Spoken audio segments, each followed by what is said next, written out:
بسم اللہ الرحمن الرحیم۔ مسلمان رحم دل ہوتا ہے، مسلمان سنگ دل نہیں ہوتا، مسلمان ظالم نہیں ہوتا، مسلمان کسی پر زیادتی نہیں کرتا، مسلمان کسی کو تکلیف نہیں دیتا، مسلمان رحم دل ہوتا ہے۔ جب مسلمان رحم دل ہوتا ہے تو اللہ پھر اس پہ کرم کرتا ہے۔ نبی علیہ السلام نے فرمایا کہ جو رحم کرتا ہے اس پہ رحم کیا جاتا ہے، کہ جب ہم مخلوق خدا کے ساتھ رحم کریں گے تو اللہ ہم پر رحم فرمائے گا۔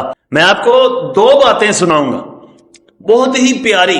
حضرت موسیٰ علیہ السلام کے بارے میں آتا ہے کہ آپ جلالی نبی ہیں، آپ جلال میں رہتے ہیں، آپ غصے والے ہیں، لیکن آپ کی رحم دلی بھی بے مثال ہے۔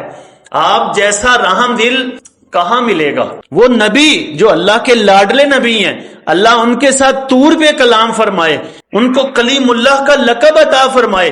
حضرت موسیٰ کلیم اللہ علیہ السلام بکریاں چرا رہے تھے، بکریاں چراتے چراتے ایک بکری نے دوڑ لگا دی، بکری آگے آگے، حضرت موسیٰ علیہ السلام پیچھے پیچھے۔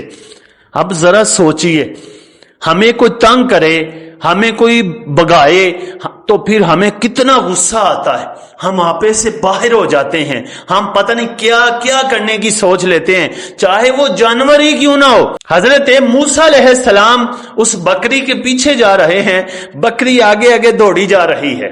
اچانک بکری ایک کانٹے والی جھاڑیوں میں پھنس گئی۔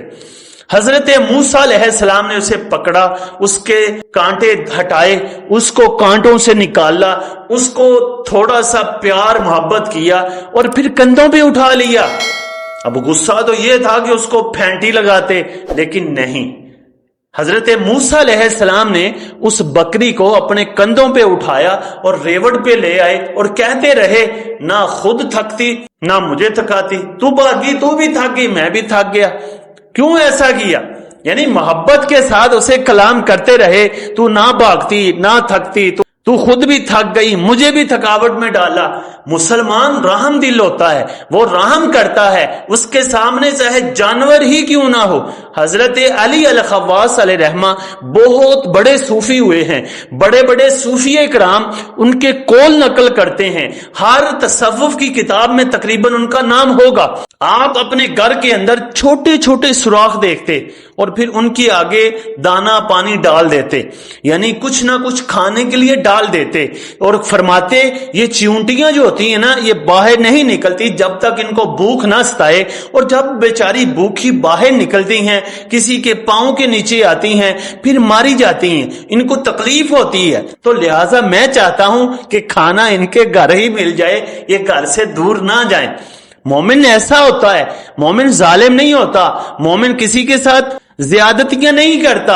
آج ہمیں غور و فکر چاہیے کہ ہم ظلم تو نہیں کر رہے، ہم کسی کے ساتھ زیادتی تو نہیں کر رہے، ہم کسی کو تکلیف تو نہیں پہنچا رہے۔ اپنی زندگی میں غور و فکر ضرور رکھنا چاہیے کہ میں کسی کے ساتھ ظلم تو نہیں کر رہا، کسی کی جائیداد پہ قبضہ تو نہیں کر رہا، کسی کا مال تو نہیں چھین رہا، کسی کا حق تو نہیں کھا رہا، کہیں میں اپنے بچوں کو جو کھلا رہا ہوں وہ کسی کا حق تو نہیں ہے۔